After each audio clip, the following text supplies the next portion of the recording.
Hi, this is Henry Sanders from another episode of Real Talk, and I'm here with my good friend. Why don't you tell me who you are? I'm Karen Menendez Coller. Why'd you laugh when I said you were my good friend? I don't You're not my know. good friend? You're not my good friend? I am your good friend. Okay. I feel like you're one of my, good friends too. Good friends. Yeah. So tell the good folks where you work.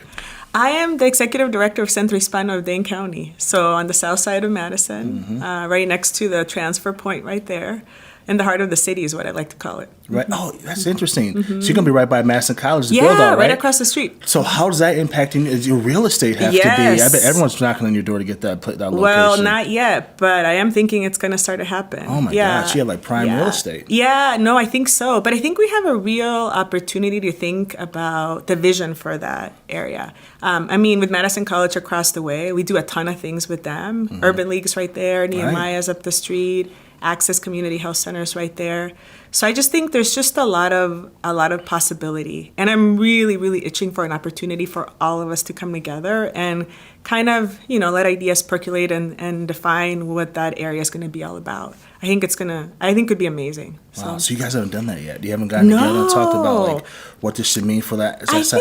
I think informally everybody kind of has, but it was part of a grander vision. It's totally Madison, right? I mean, everything's Madison, informal, not official, right? There's never really an official collaborating. Well, I wouldn't say that. So no, okay. So I wouldn't say that because I think there's I always perk up when I hear that because I think one of the misperceptions is that no one collaborates. I hate the word silos. That is my least favorite word because I think people are collaborating, but it's just within their capacity to do it. Oh, look at that. That's a nice way to say it.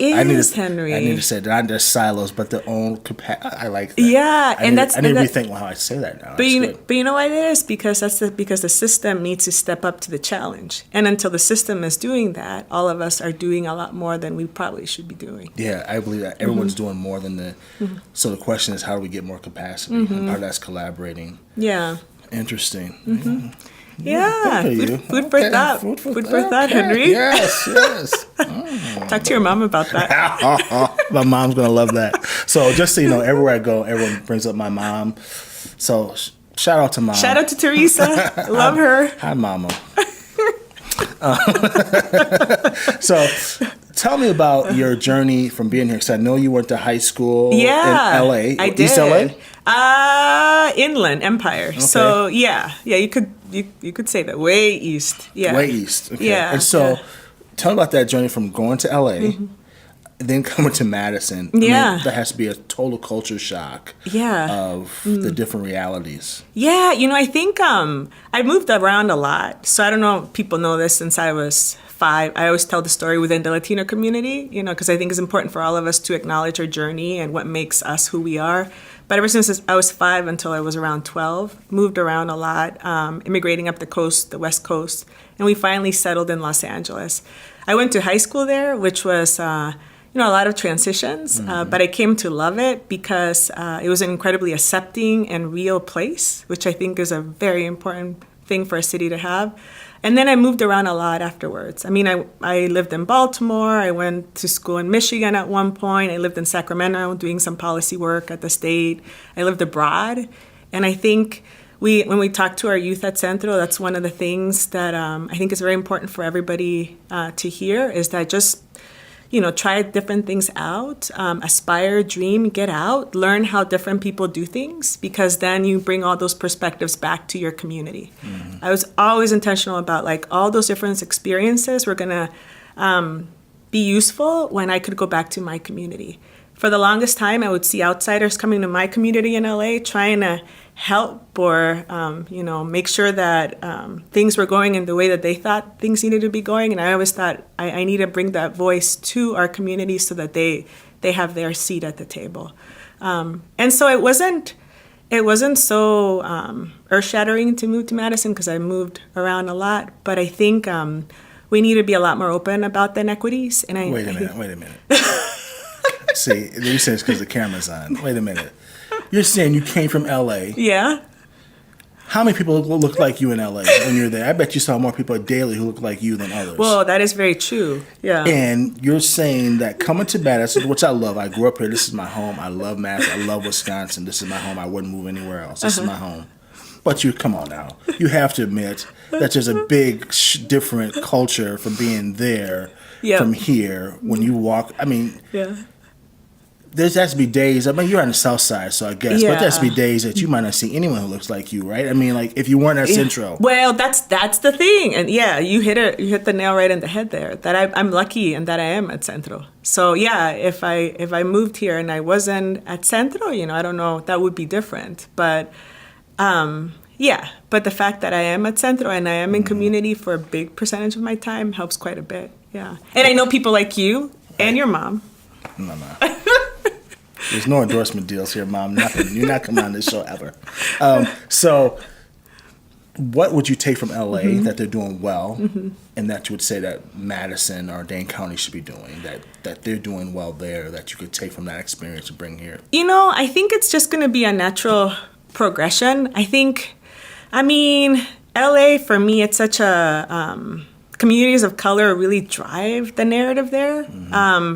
And I think that's where we're headed. I always say this, you go to any high school in Madison, that is the future. So in many ways, I think some of our issues that we have right now may be generational. And eventually I think our kids will have it together. But there's just a sense of community. I often hear people in Madison saying that they're uncomfortable being on the South Side or uncomfortable about coming to Centro because they might feel others feel uncomfortable. I'd say, be uncomfortable, We tell our youth, if you're feeling uncomfortable about something, that is what you should be doing. That is what you should be trying, because that's when you're going to be stretching. But as adults, we can't be uncomfortable with each other. So I think just being comfortable in who you are and acknowledging that there's things that you don't know, and that's just the way it is, But unless you go there, how are you ever going to learn? And so I think that's the thing that I miss the most about Los Angeles is the fact that people are real. They're not always nice, and I actually appreciate that, but they are who they are and they're direct, and I'm fine with that. And you bring up a good point. I think in our schools it's 55 or 58% kids of color in our schools right now. I think most people don't recognize that. Yes. That's the future. I mean, the city is browning no matter how you like it. Yes. Look at the schools. 55 to 58% of our kids are kids of color. Wow. I mean, that's 10 years from now, it's going to be a whole different city. Completely different, right? Yeah, totally. So, I mean, I think one of the things grew up in Madison, we'll talk about people of color or minorities. We tend to really think about black folk, right? I mean, that's been the narrative. Yeah. But it's not, that's not the case, right? Yeah. So, how would you explain what's going on in your world to Madisonians? Let them know, hey, look, there's a Latino population here. Like, we're not all Mexicans, right? I mean, right? I mean, that's all people think. A lot of the community does speak English, like basic things like that. Those are things that, but it's important for everybody to understand that. About 65% of the community is actually born in this country. A segment of the population has been instrumental in building the state. Agricultural industry, dairy industry. It's just growing and multiplying. And now we have a growing number of younger people that are going to be the next generation that are here. And I think it's important to understand that. And that's where I feel like it's even more important to feel comfortable with differences and diversity, because that's going to be your neighbor.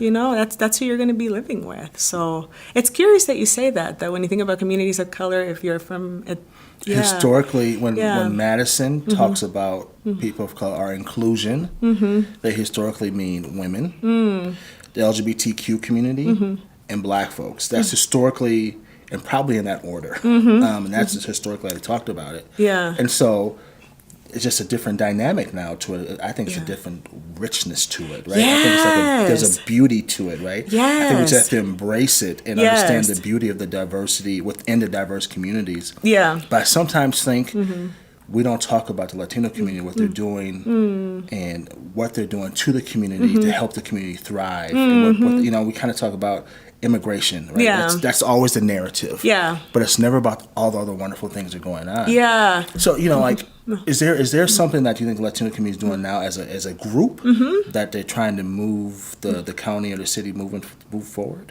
Well, we're extremely, I want to say that we're very strategic in how we do our community work. There's a group called the Latino Consortium for Action. It's an informal entity, but includes most leadership of organizations, associations, or councils that are Latino-led.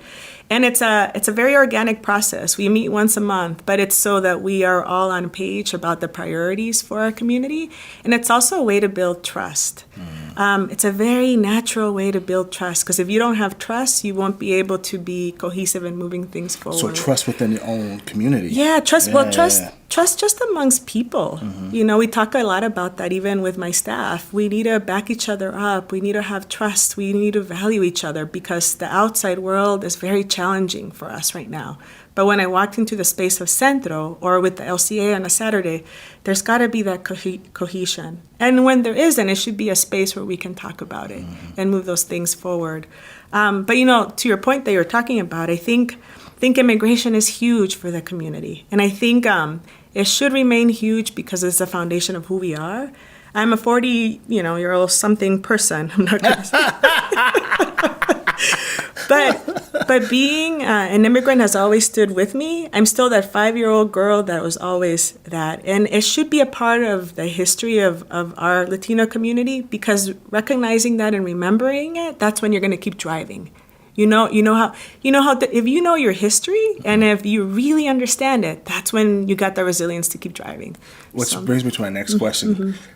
That is such a fascinating point, because I actually think the black community, we kind of lose our history, right? And I think we sort of lose our identity, what it means to be black. I think we've kind of let the other world tell us what it means to be black. Other world tell you, define it for you. Right, and so since they define it for us, then we accept their narrative, and then we start doing odd things that's not part of our culture, and then we start saying, wait a minute, because we're following their narrative, what it means to be black. Yeah. I think what's interesting about the Latino community, you have a language that you can speak, that it's a culture, there's some culture there. Yeah. On the flip side, though, what happens, the more you get assimilated into the broader culture, and you lose that language. Yeah. Right? Yeah. Then what do you do to keep that culture there? It's our history, Henry, because even when I hear about that a lot in Madison too, about the language, and it is important. Well, it's a culture, right? Yeah, but it's about our history and just the challenges that our community faces, that has faced through the years. It's just recognizing all that, and the fact that influences who we are as people too, you know. And I think when we dig deeper into those things, when we really understand each other and our journeys, that's when there's going to be real change, you know. Because otherwise, we're kind of tackling more of the superficial things, which are important. Right. But you're right. I think acknowledging that history in the Black community, all of us recognizing it. I mean, I think it's important. So, how do you think right now with your youth? I mean, the Latino youth is doing a little bit better than Black kids in schools, right? I mean, not much, but they are doing better, right? Right? Yeah. Are you concerned about that? About how your youth are doing well? And I would say our youth. Yes, right? yes. I believe of our course, youth, right? yes, so I yes. want to make sure I say that correctly. Yes. They're all of our babies. Yes. But how do you... Do you have concern about that, how they're operating and working in the school district? You know, I think, again, because we are where we are, I think there's certain sentinel indicators that we need to look at. But I think when I think about my community, the Latino community, we're going to be doing better when our mental health is better, when our kids are actually feeling like they belong in this city, when they're actually having a tremendous amount of swagger, they're vocal, they feel like that they can aspire.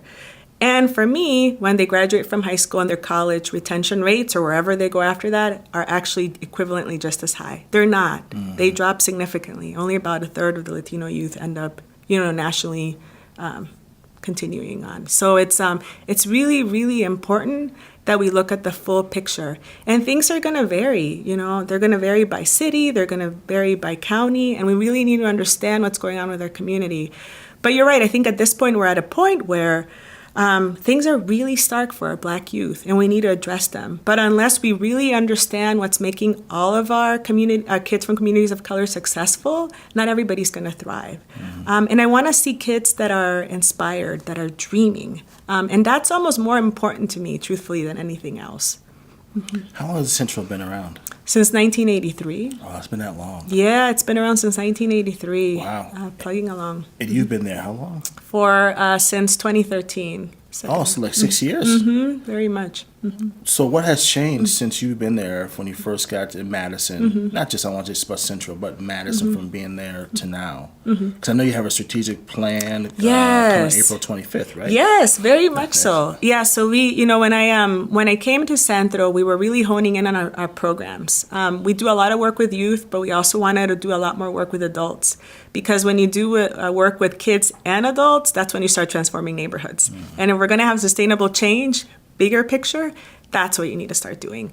And so we really honed in on our programs during those, our first strategic planning process was about that, how to create a vibrant organization that had young people, adults, community members, and they were then taking that back out to the neighborhood. Right now we're working a lot on our next phase of our strategic plan, works with our internal staff, how to have the infrastructure for this kind of agency to be really successful. We are, the largest organization whose mission focuses on the Latino community. So we're tasked with doing a lot. I want to make sure that our staff, 80% of them who are from the community are thriving themselves. So that's been our focus. At the end of the month, we're going to have an interesting conversation about the place of Centro in this community. Because like you said, the South Side is changing. And how do we all position ourselves to be strong organizations so the communities of color really thrive? That's what I want to think about. And so that's just strategic discussion is really, really important. It's we usually invite very key thought partners to the table because I get a lot of energy from the discussion, and I feed off of that. And so I'm hoping that those who were invited are able to attend. Yeah. Am I invited? Yes, I know my mom's a fire, right? Is my mom invited probably? Your mom is there already. Yeah, so. Yeah. The problem is I look just like my mom, too. So I look just like you her. do, I totally look just like you her. can't really I have my dad's personality. Oh, really? Yeah. Well, there you go. Shout out, Dad. And so, all right. What would be 3 things you want the community to know?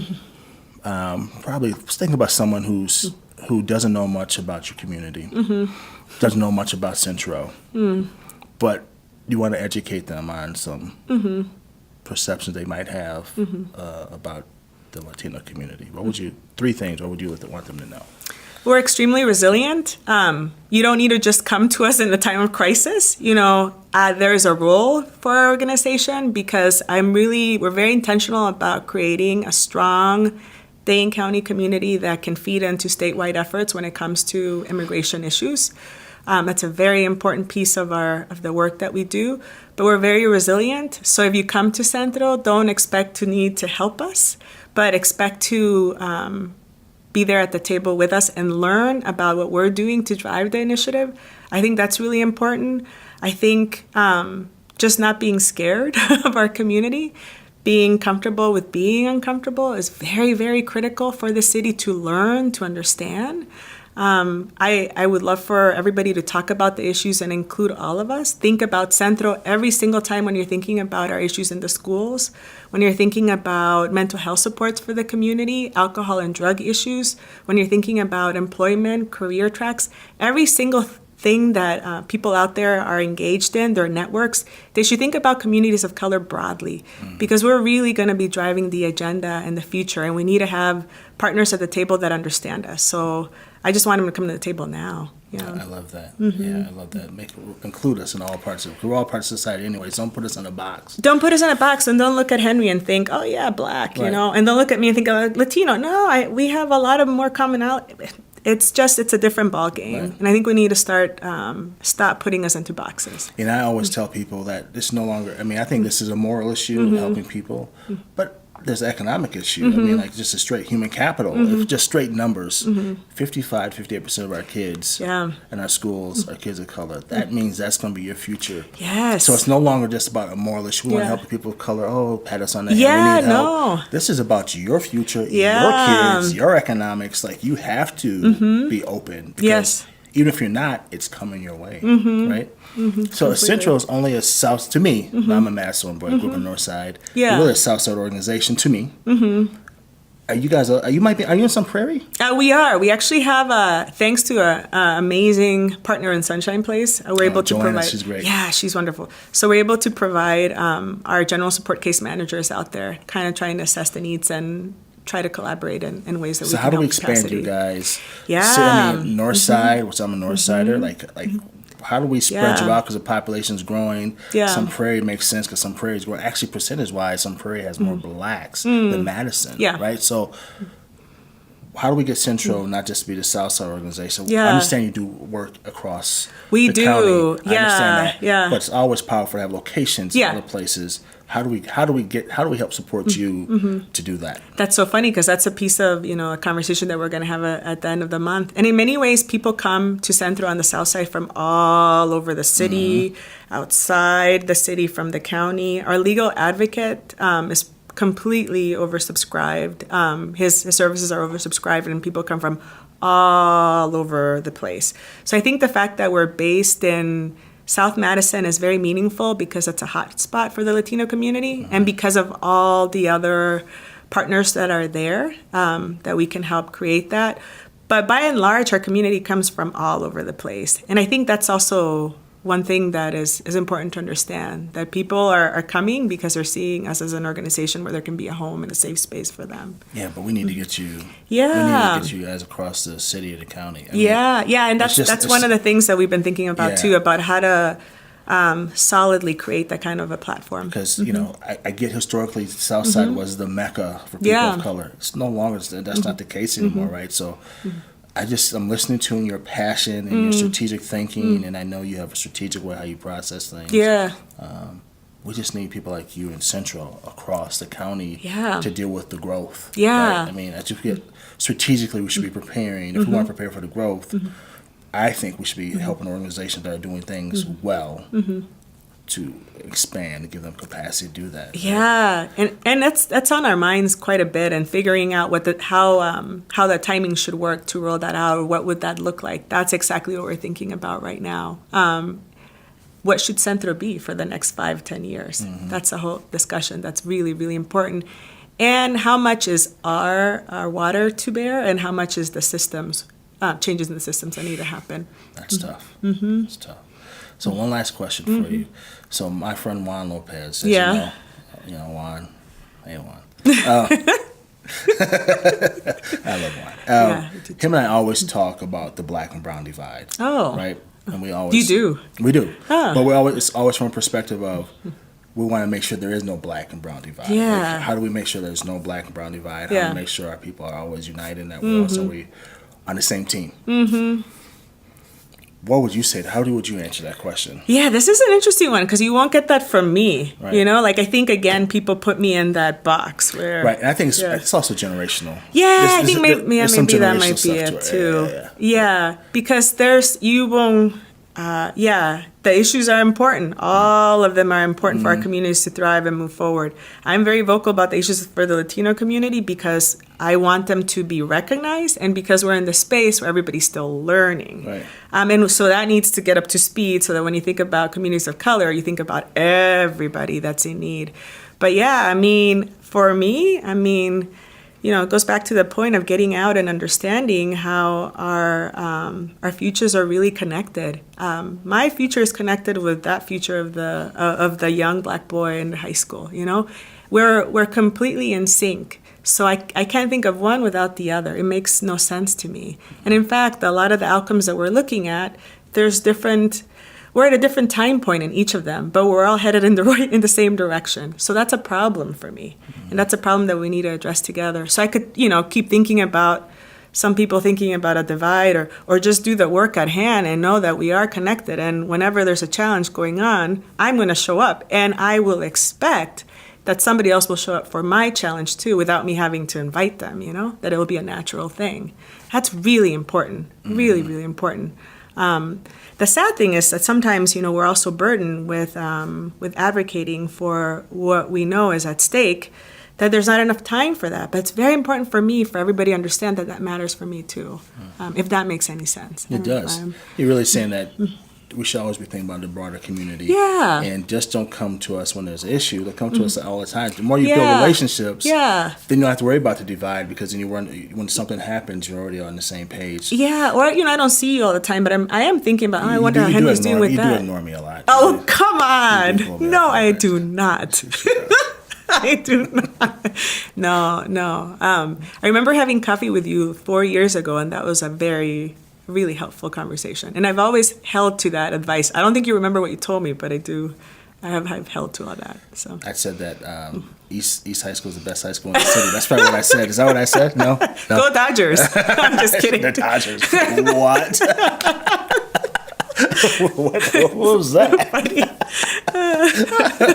Oh yeah, LA Dodgers. Yeah. I forgot they had some professional baseball team. Come on. Oh gosh. I'm joking. Yeah. So is there anything you want our people to know about Centro or what you're doing or anything? Just come on down, be a part of community, get informed, get engaged. May 1st, massive date of action at the state capitol. Voces de la Frontera is leading statewide mobilization for driver's license for all. We want in-state tuition for our kids. UW-Madison needs to offer that to our youth. The governor has put both of them in our budget.